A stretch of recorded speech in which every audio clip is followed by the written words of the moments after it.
So I've been thinking about the Fallout 4 settlement system recently, and I got to the point where I was talking to my roommate about it.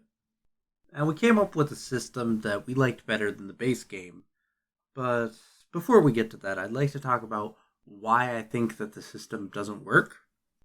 And it comes back to something that Todd Howard said, which is that you don't really have to engage with it. I think that overall hurt the game in so many levels. So you have it so that there's this entire system, which is a pretty comprehensive system for what it is, in a game, and you don't have to touch it other than like twice to really do anything because you need to teleport to the Institute, and I think there was one other thing that you have to do, but I'm not remembering right now. But you really don't necessarily need to engage or interact with this system that is should be part of the core message of the game. You are a character who is a pre-war character, a synth if you believe the theory about that, but a pre-war character essentially who has lost everything. They lost their family, they lost their wife and their kid, and then they lost their community. Everything changed when the bombs dropped. And this person comes out of the vault, looks over, and sees their old town gone. It's destroyed from years of neglect. What that told me the first time that I played Fallout 4 was that this game was about rebuilding. And there are a lot of ways to rebuild.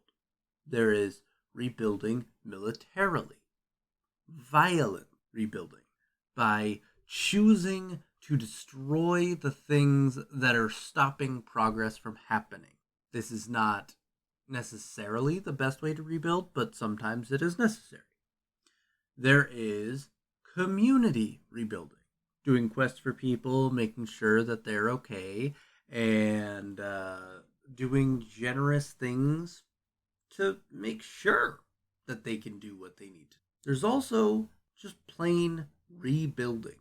And when I stepped out of that vault for the first time, Vault 101, 111, I was so excited because I thought this game was going to be all about rebuilding the common and whatever that entailed. The violent ways, the ways of building settlements and everything.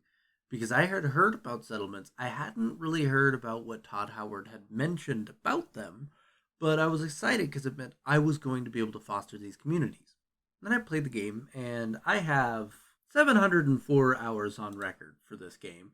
So, so I've played a lot. I have played a lot of Fallout 4, and in all of those hours, the thing that I have noticed the most about the game is I am depressed at how little the game actually has to do with community, either inner community or outer community. Because you have the faction that's all about helping people, the Minutemen. You have this faction, which is the faction all about, like, we want to help at a minute's notice. We're based on the Revolutionary War concept of the Minutemen, and we will come to settlements to help them whenever there's a need. And that's once again helping your community with violence, but it's protective violence. But then that's as far as they go. And it's very shallow. And then you have the Brotherhood of Steel, and they're like, we want to destroy all of the abominations, gather all of the technology, and not really protect our community.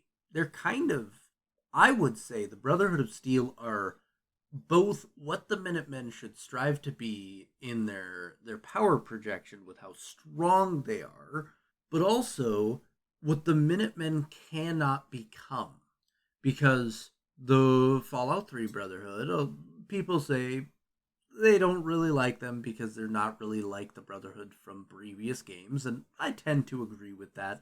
But this over fascistic course correction for the Brotherhood, where they become just the worst faction in Fallout 4, in my opinion. That's saying a lot because the railroads in this game. they're bad. They suck.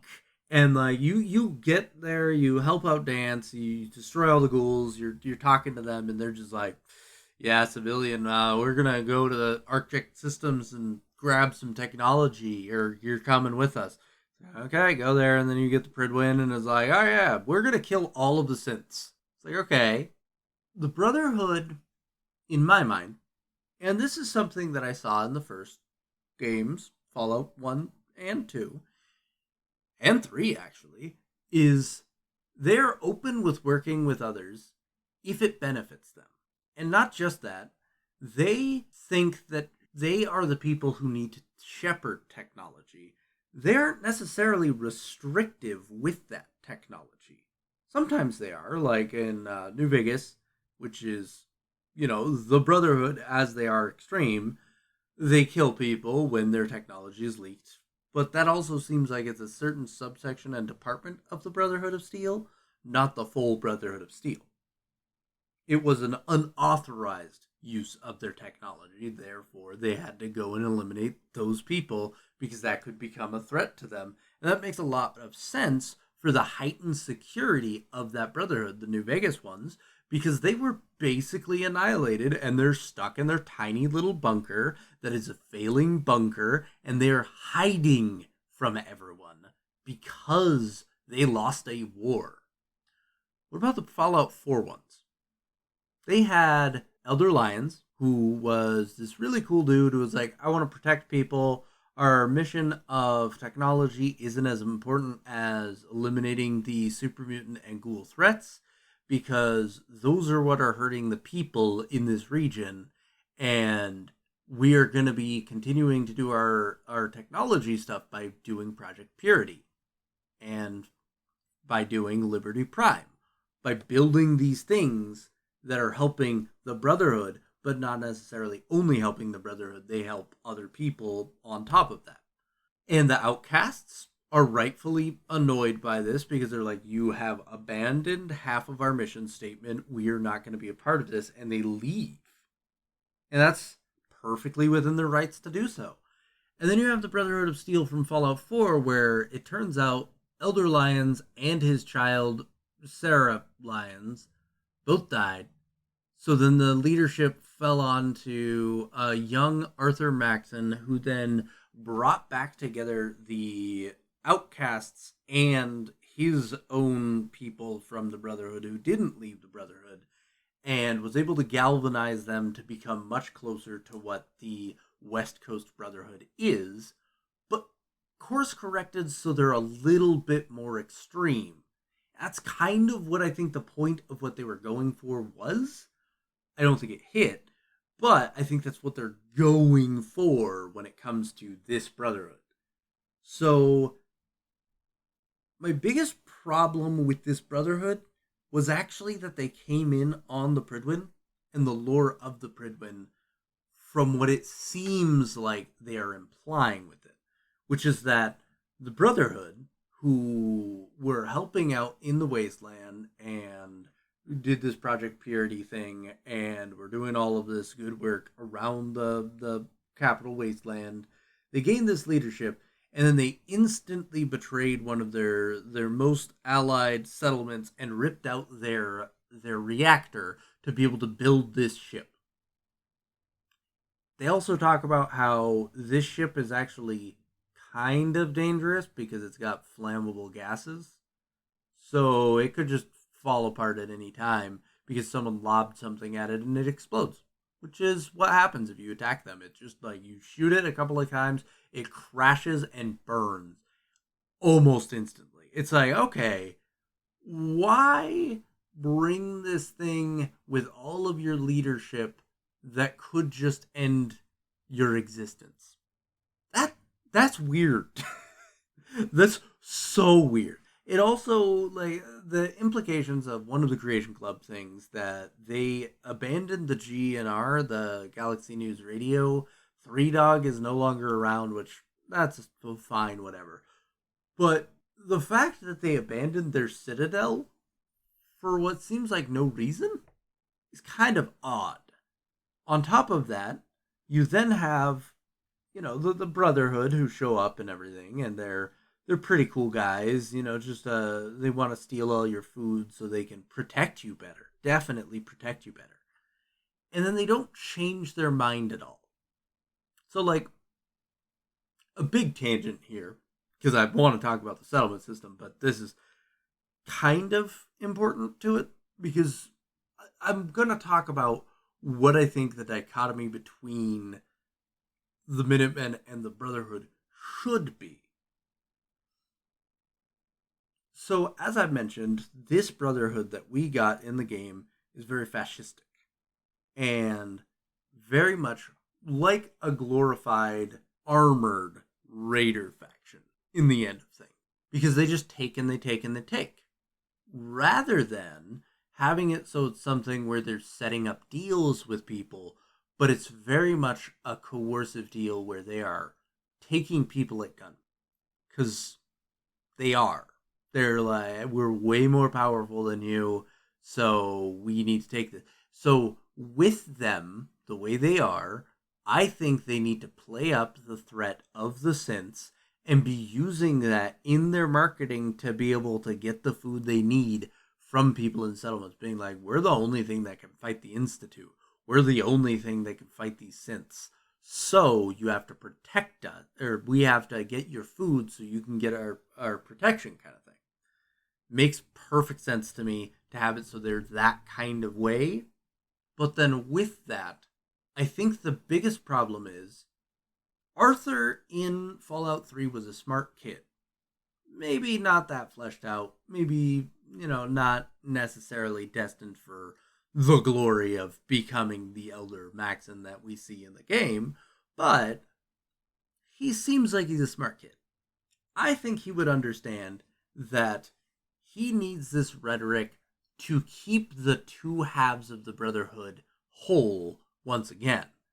And I think you should learn this at the point where, spoilers for all of Fallout 4, Paladin Danse is found out to be a synth. You should have it so that Danse escapes, but it's something where it's like, how did he escape? Because there shouldn't have been a way for him to escape. And then you have it so that Elder Maxon, who seems very mad, is like, you've got to go kill him. And then you go there, and then you talk to Danse, and Danse is like, no, like, Elder Maxon is the one who helped me escape. And then there should be a penny drop moment where Elder Maxon catches up to you because he knows where Danse is and is like, hey, I don't actually want you to kill him. That was all for appearances because I actually don't believe what I espouse. It is a way to keep the Brotherhood outcasts from the previous game together with the Brotherhood, and we need to show that level of unity because otherwise they will splinter and there will be a civil war that will not only engulf the Commonwealth but the Capital Wasteland as well. Because I think that would make him a complex character who can be that blustery kind of straw man. He can seem like that straw man that he is in the game, but then he also has this thing where it's like, yeah, that's actually just all a front. Because then it makes it so you would respect Arthur Maxon more, because it's like, I cannot do this any other way. Unfortunately, I want to do it any other way, but it won't work. I've tried other ways, but this is the only thing that gets through to those people. And they're still like, I have integrated them into the Brotherhood, and they trust me as I am, but I know if I was ever to be closer to what the Lions were, it would just end badly for everyone in the Wastes. That makes it so that they would be the perfect opposite to what the Minutemen are, which are honest to goodness. We don't really want anything from you. We may need some supplies just because, like, we can't survive on our own, but we just want to protect you. That is all we want. That also comes through with what equipment they have and what they are, which is a coalition of farmers. That's basically what the Minutemen are. You have a few trained soldiers like Preston Garvey, but not that much. And not very many at all when it comes to any of the settlements. So, all of this is a tangent, and it's very funny that this is the tangent that I've gone to, because I do want to talk about the settlement system, but I feel like this is important for the settlement system and why things are the way they are. So, the settlement system needed to be integrated into the game, and this is the point of this whole tangent, because if you make it integrated, you can have it so the Brotherhood has control over certain settlements, the Minutemen have control over certain settlements, the Institute has control over certain settlements, and the Railroad has control over certain settlements, and they run their settlements differently. Because that makes it so that instead of it just being a Minuteman only facet, the Minutemen are the ones who inevitably end up with all of the settlements aligned with them, not because they are the best faction in the game, which I actually think they are, but because they are the ones with the pure ideology. Whereas certain towns are under the Brotherhood through coercion, the Brotherhood is not necessarily the best thing for those towns. Whereas certain towns might be aligned with the railroad because they believe in the railroad's mission statement, they aren't necessarily aligned with them because the railroad is doing anything for them. Whereas the synth people for the Institute have taken over certain towns, and that's why they're in charge of those towns. Because they've taken over. They are fear incarnate in this game. They're not good people. But the Minutemen, they come in and they just set up shop and they're like, we don't want really anything from you. We just want to make sure that the Minutemen can help you. Nothing else. We just want to help you from threats from super mutants, from threats from bugs, from threats that are raiders. We just want to protect you. And that pure ideology makes it so people are like, we want to be with the Minutemen. I think that makes it so that the actual settlement system ties into what I think the message of the game was, which is rebuilding community. Because then you have it so that they are saying something with each of these. And you can have your message be something and then have certain factions not play to that message. The Brotherhood, basically being extortionists, still plays into that message even if it doesn't seem like it, because they are not the ideal thing for the Commonwealth, but they are the thing that can fight the threat with the best equipment and are the best equipped because they know about these abominations. The railroad is not the best thing for these settlements because they're not really there for the settlements. They're just there to make sure that they can get the synths out of here. So it's, not really helping the towns. And you can have multiple alignments for these towns where they're still aligned with the railroad, but the Minutemen protect them.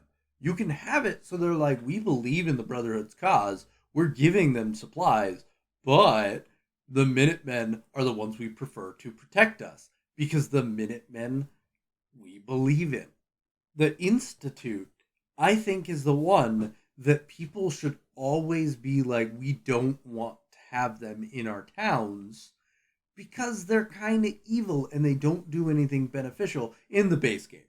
I think you could readjust the Institute's goals to make it so that they're actually good people and make it so that it's a thing where it's not just like, I always choose to destroy the Institute because they're awful people and there's no real redeeming of them.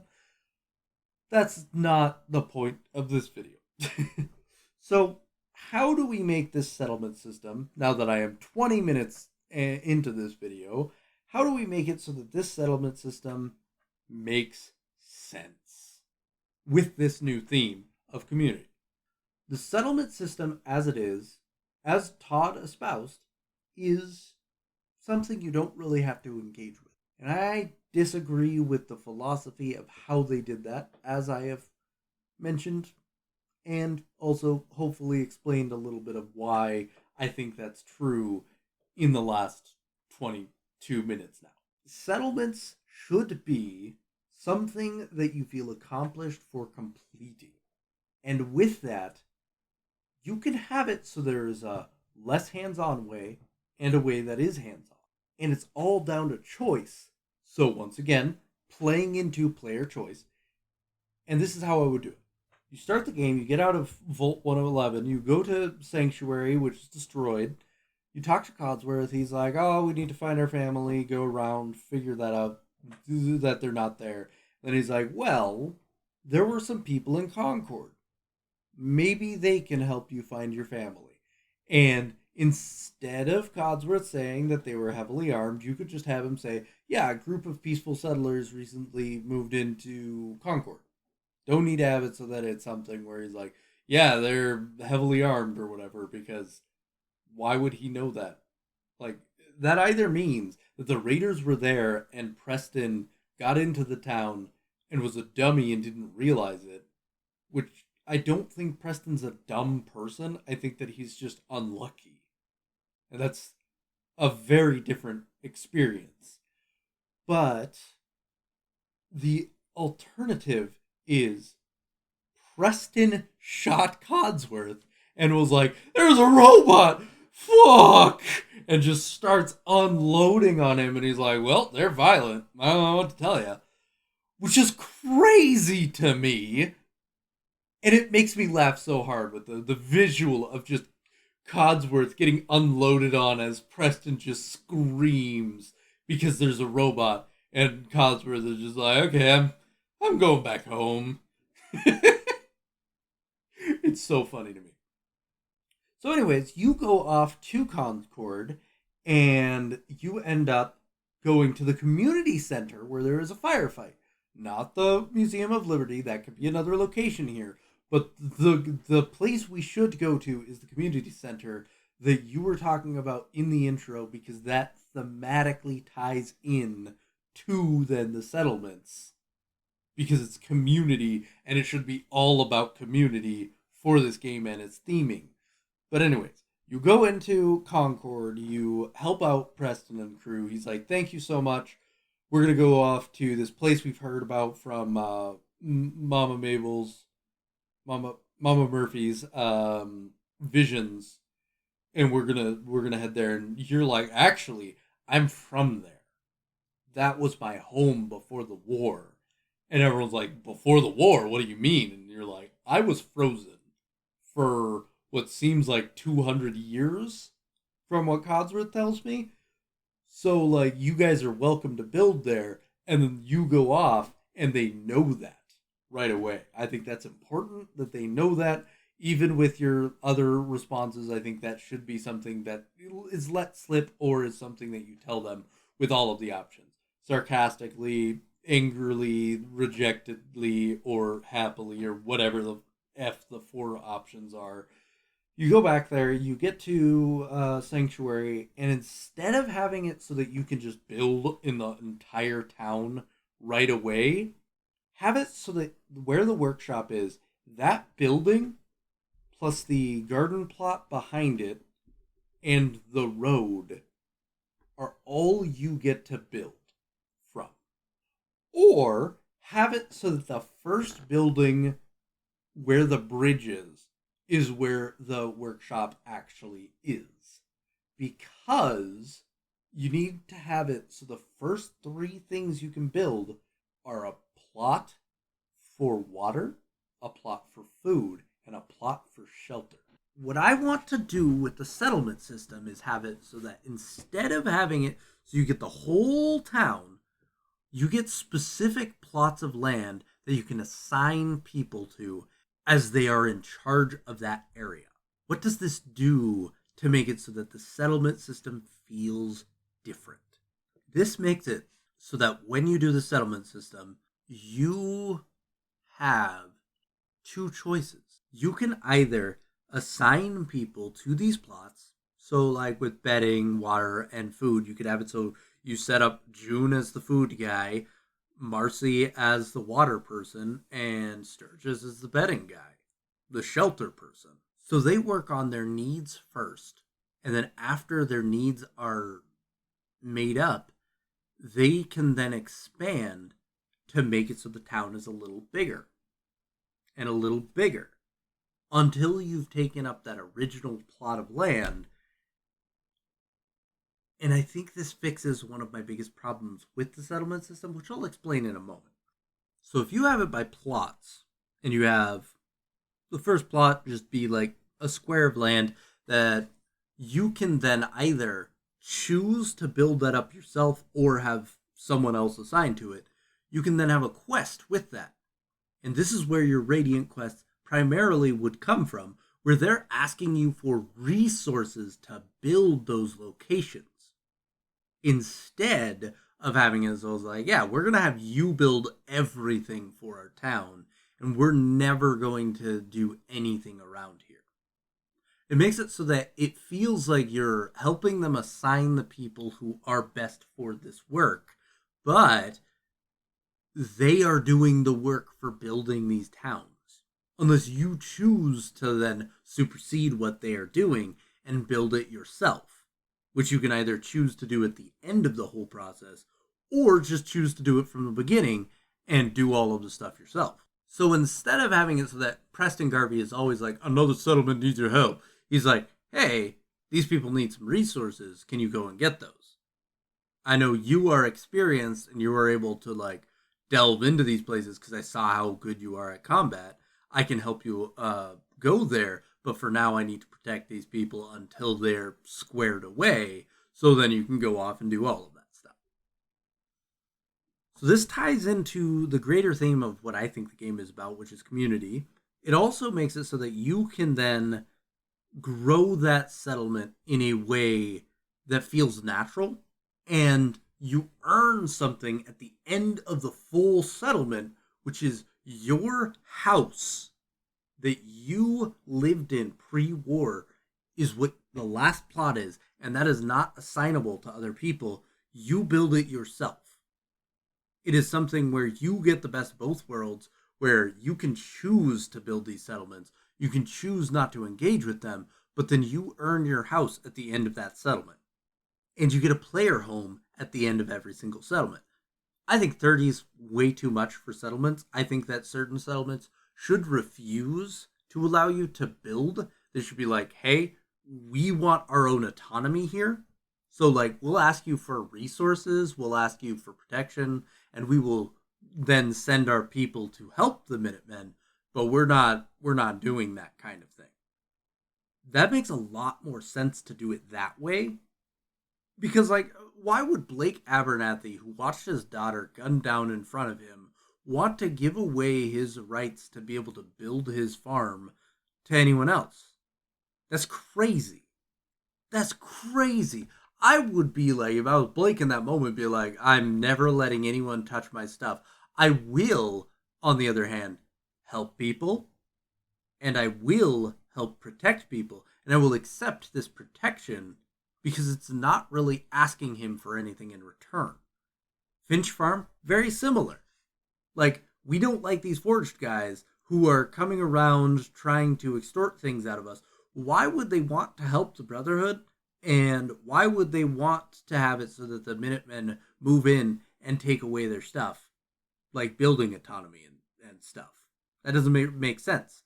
So, like, certain settlements that are already established, I don't think you should be able to build there unless everyone in that town is for some reason wiped off. Like, they die. Wiped out. That's the word. Wiped out. Anyway, so you have it so you build these plots, build up the town, build up to the point where you get the thing you earn at the end, which is like your room or your player home of the area. And the towns then feel a lot more alive. But also, if you do certain towns, you can get certain rewards for finishing these settlements. Because if you finish Sanctuary and you finish Red Rocket, why shouldn't they build up that bridge? Repair it. That stupid wooden bridge that's always collapsed and it's horrible and I hate it. You could have it so that they're like, we're annoyed by this bridge too. the foot traffic between Red Rocket and here is dangerous because, like, sometimes when you're trying to protect Red Rocket or Sanctuary or vice versa kind of thing, you slip off and you fall into the water. It's super dangerous and you can hurt yourself. So they fixed the bridge. It's very simple, but it shows you that you've affected this world. Same thing with Outpost Zamandra. Outpost Zamandra, after you've built it up into an actual settlement, it should be something where they're like, yeah, we're changing the name. It's no longer Outpost Zamandra, it's Zamandra Town. Okay, they've actually changed the name. They could change it from Zamandra, Outpost Zamandra completely. They could be like, yeah, it's no longer Outpost Zamandra. We're calling this the Outpost Minute, or Minute Outpost or something, or Minute Town, because they want to honor the Minutemen because this couldn't have happened without them. Or they could call it Steel Town if they're with the Brotherhood. It could be something like that, where, like, depending on who you help these people get allegiances with, they change what their name is. That could be a thing for Outpost Zamandra. With Jamaica Plain, instead of having it so that you only get the one area of the town, you could have the whole town, and you could have it so that your reward for the end of that is they are able to run that labyrinth for the basement of the mayor's office, and they end up just giving you those supplies every now and again. They're like, yeah, we scavenged some more stuff from some of the basements.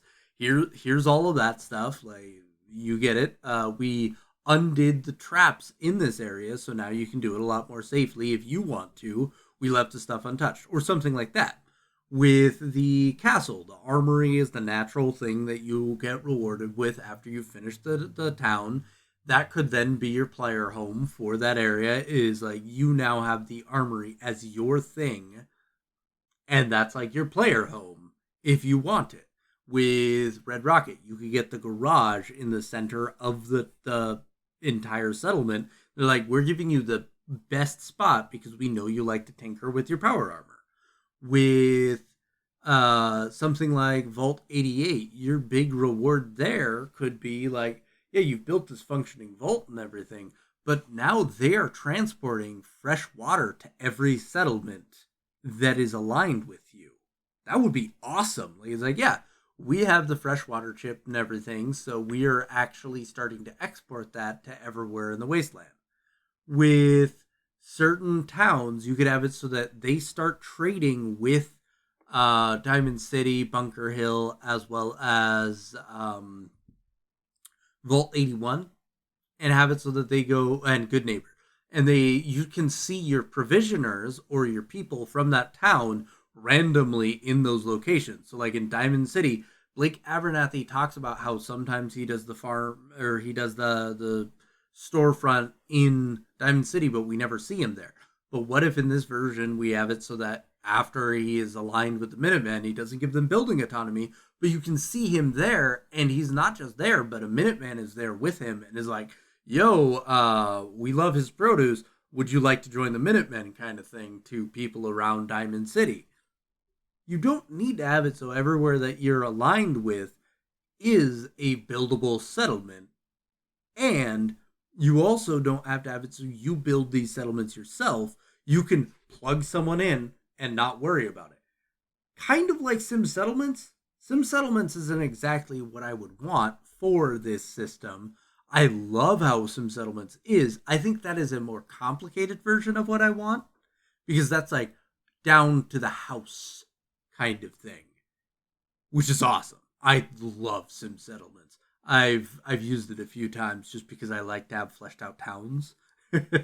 But yeah, I think this would actually make the game feel a lot better in general for the base game, because then it would feel like you are rebirthing the Commonwealth. You are making it so it is its own community that is interconnected. It's not just this one town over here. It is all of these towns have started working together, and you are working your way, which is what it seems like the game is pushing towards. You are pushing towards a united Commonwealth government. Like the provisional government that they were talking about that gets annihilated by the synths and the Institute. You're building towards that. That seems like what the game is building towards throughout the entire game to me, no matter how I play it, unless I'm playing as the Institute. Even as the Institute, it seems like you are the shadow leaders behind that kind of movement. So why not make that a big theme of the game? Neil Pagliarulo, I think is what his name is, he talked about at one point how Fallout 4 has this whole thing with not trusting people. Who is this person next to you? And can they be trusted? Are they just replaced by like the synths or whatever? And I think that is a part of the broader theme of Fallout 4 with community. People are starting to be distrustful. They've lost their social trust because of synths and the Broken Mask incident in Diamond City. And that has spread around the entire Commonwealth. There's not just these Gen 1 synths, there's Gen 2, Gen 3, and Coursers that are around the Commonwealth doing shady crap that's making it so people are like, my brother could have been replaced, and this is horrifying that this is a thing. Okay, I'm in. That's awesome. That's a cool theme. Because then it's the Institute has intentionally been destroying the trust on the surface for some reason. And the settlements is just a small part of that. Synths come into your settlements, drive down the happiness, and I think eventually cause a synth attack to happen on your settlement, but I'm not sure on that because I actually haven't dealt with that many synths in my towns. It's real weird. But sometimes they'll show up in your town and then drive the happiness down. So why not tie that into these settlements? It's something where, like, the Brotherhood, why are they doing this? What is the point of the Brotherhood of, or not the Brotherhood, the Institute of Steel? Bad joke. What's the point of the Institute? They're building these things, they're building all of this stuff to be able to be self-sufficient and not to have to deal with the surface dwellers anymore. So they can just be these advanced settlement underground. And that's cool and all, but how does that tie into our greater theme of the game? If they were coercing people by replacing their mayors and things like that, like, once again, spoilers, Mayor McDonough. Okay, that means that the Institute has a vested interest in the surface and wants to have it so that they have control in these major settlements, potentially to make it so that people are able to give them resources or whatnot. Why not have it so that the whole thing, I think the thing with the Institute is they're not self-sufficient because they don't have enough of a nuclear reactor to be able to just not deal with people on the surface. So tie that into the game and have it so that what they are trading for outside, they, instead of trading with people, could be trying to get all of their power batteries and things like that to bring down so they can build this giant nuclear reactor. And their whole explanation of why they aren't trading with people is the Commonwealth Provisional Government that failed. I think if you made it so the Institute was an on-the-surface thing at that point, you could make them so much more compelling. Because imagine, just for me, the Institute was on the surface trying to help people at that point. They were giving away free water, they were giving away power, they were giving away all of this stuff. And they were joining this Commonwealth Provisional Government, but then the invention of synths, people didn't trust them. So the Institute, because of something the other powers did, reacted and killed everyone with their new synths. And then they buried themselves underground because they could no longer trust people. And then they started working on advancing their synths. This could have been 80 years ago, before, Fallout 4 not starts, but after the Vault 111 section. You have it so that it's 80 years before that. Not the Broken Mask, the Commonwealth Provisional Government. The Institute was above ground at that point, something happened that made it so everyone distrusted the Institute. I think the development of the synth program was mentioned at that meeting. Everyone was like, we can't trust you anymore. And they're like, okay, well, then we got to kill you all. So they kill them all. They bury themselves underground. Everyone's like, yeah, the Institute, those bastards, they betrayed the Commonwealth Provisional Government and made it so that it was a failure to launch. Then the Institute, realizing that they can't make anything more advanced, even with all of their people in the Institute, realize they need a prime human. And instead of killing everyone in the vault intentionally, they ended up having it so that they killed most of the people in the vault because they didn't fit their parameters. So they were opening pod after pod, and then they found the infant. They did some test on his arm that's like, this person is perfect. And then they left the parents, or they killed the one parent and left the other one alive. And the whole reason they left them is because it's like, yeah, they have the genetic markers at least that we can recreate the DNA of whatever this kid has. So it's something to do with them being prime normal as well as they are something with their DNA makes it so it's more malleable than any other human, and they are perfect for the tests because of that. I think that makes way more sense, and it would make it so it's like, okay, I can believe these synths a lot more. After that, the reason the rest of the Volt people died is because some sort of failure destroyed all of the other like cryogenics. So yours was repaired, and they start talking about this. They're like, there's a catastrophic electronic failure or something. We're gonna have to fix his pod before he like passes, just stuck in that pod. And then Kellogg's like, fine, dude, do your egghead stuff. I'm going. As the pod then like freezes up again, and you're stuck there, kind of thing. And then you have an explanation for why all the people are dead. You could have it so you get out of your pod everyone else's skeletons other than you. Your spouse is a skeleton with their vault thing, and then you like going to their body, you can get their wedding ring, and it's like this is a reminder and everything. But you lost your whole community that way, and you have a reason why you hate the Institute. But the Institute could bring up compelling arguments like, yeah, 80 years ago, we were helping the people of the Commonwealth. We were part of the provisional government until they saw us developing synths, which we were building specifically to make it so that we had something that was more radiation resistant, so we could clean up areas of the wasteland so people could live there without fear of radiation storms and such. And then you could have this whole thing where it's like, oh, they had an admirable goal. They were giving food and water to people, and they just vanished. So people could be more than just bitter at the Institute because of the synths. You could have it so that they're like, yeah, they just left one day. They made it so several towns just died because they were needing their help. And these were people who still trusted the Institute, but the Institute chose to abandon. So it could be a gray morality kind of thing, and it could be really interesting in general to me. But then it ties into this greater theme of community once again, and make it so that each faction is hard to choose between. I still think the worst faction in Fallout 4 is the Railroad, because they're all dumbasses. God dang, man.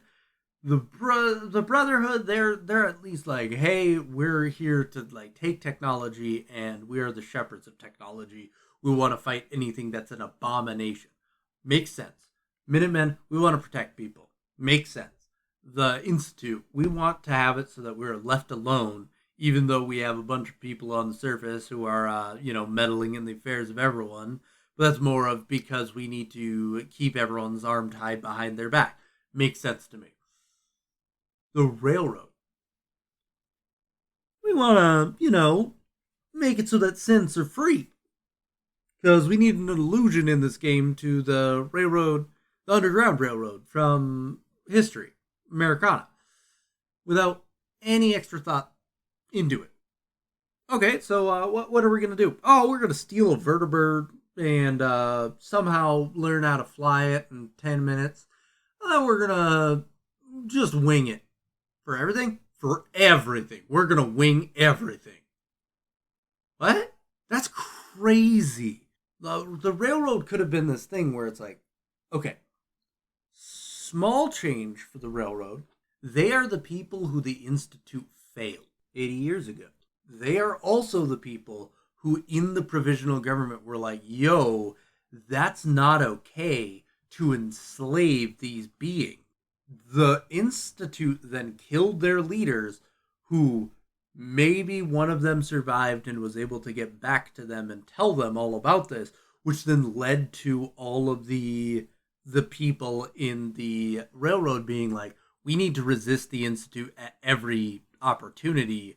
They not only cut us off from our supply, but they're enslaving people now. And it could be something where they were a history of people from the Capital Wasteland who were enslaved at Paradise Springs, I think it was called. And then they moved away from there after being freed at some point by the Lincolnites, I think is what they are. And they go up to the Commonwealth to build their own way up there. And they're like, okay, you could have it so that it's some other organization or whatever. If you wanted to tie it into Fallout 3, you could have it so they're from the Capital Wasteland. But their whole thing could be, we abhor slavery in general. Like all slavery, not just synths. This is just the thing that we're most focused on, is the synths. But there are also people who were betrayed by the Institute initially, and now they're like, yeah, it's been 80 years since their betrayal. We cannot trust the Institute ever again, and we need to make sure to resist them at every opportunity. This then leads to an interesting thought, which is, could you ever bring all four of these factions together? In the current game and the way it is, I don't think you could. But if we've adjusted Arthur Maxon to be fronting on this, if you have it so that you've got the railroad who's feeling betrayed by the Institute, but it's more about the abhorrence of slavery, as well as the Brotherhood's biggest problem with them is the synths that they are creating. And you have the Minutemen who just want to protect everyone. You could have it so you convince your son, father, you could convince him, like, hey, synths are not good for the Commonwealth. If you promise not to make synths anymore, I don't think surface people are going to mess with you nearly as much. And then you bring that to the other factions and talk to them, and you could have it so the railroad's like, we cannot trust them after what they did to us. You could have the Brotherhood be like, they still created these things. We can't let them, allow them to live with this. You could have the Minutemen be like, they just snatched people. We can't believe that they're going to change themselves. Then you could go back to the Institute and be like, hey, this is what everyone's points are. This is kind of where they're feeling with that. And then you could have it so that, like, you're the father, who seems like a very smart person and should be someone who is at least partially you from genetics, could be like, I just want to be able to build up this community. That was the dream of the Institute before, but we've gone into isolation because we have to. So, like, the bad ending for the Institute would be getting their reactor stuff and just being like, we want to be left alone forever. The good ending for it would be like, you become the Institute's director, and you are like, hey, since I'm now the director of the Institute, I'm going to talk to the Brotherhood of Steel, convince them that I'm no longer going to have synth production and stuff, as well as give them certain things for technology that the Brotherhood doesn't necessarily have. So the Brotherhood can be like, heck yeah, we want to have, we're happy with that. Like, that's good. You can go to the railroad, be like, I'm in charge of them now. I'm one of you, so you know this isn't going to be a problem. And they're like, we can't really trust you. We developed this hardware to be able to detect if someone is a synth to better help free synths. we need to scan you. Scan you, realize you're not a synth. They're like, sweet, we're in then. And then the Minutemen are like, yeah, you're our general, so of course we're in. And then it's something where like it's a tenuous piece at first, and then you could have a quest chain where you help them actually work together and make the Commonwealth a better place. Because if community, which seems to be the main point of the game, without them saying it with their chest in the vanilla game for some reason, if community is our theme, the best ending should be the thing where you don't have to annihilate anyone. The bad ending should be where you destroy the entire institute. You blow it up, or you kill the Brotherhood. Because that means that all of these parts that could have fit as a whole couldn't work together. They broke down and they went to war. Your character at the beginning of the game, or your spouse, depending, was talking about how they wanted an end to the war. War never changes. His father fought, or was it his father or his grandfather? One of his ancestors fought in World War II and watched the bombs dropped. And that caused an obsession. It made it so that we used nuclear power, and then everything else happened. And now it's something where we ended up having nukes dropped on us. Your character and your character's spouse should be something where it's like, fadoodle. We need to stop war at all costs because it's not helping us build a better tomorrow. It's not helping us build a community. And having it so that your best end for Fallout 4 is straight up being able to make everyone work together, that's amazing. That would be the hardest ending to probably make and make it believable. But it would also make it so that all of the themes together come together in a wonderful way. I have been ranting for so long. I apologize that this is almost an hour of a video. I just had a lot of thoughts about this. I also have recorded this 3 times now, and every time I've added more thoughts. So yeah, the first 2 times my mic was messed up, so I had to do it again. I hope you guys enjoyed this video. Comment down below what your thoughts are about Fallout 4, what its themes are, what kind of systems you wanted to see in the game. And yeah, I hope that you have a wonderful day, and goodbye.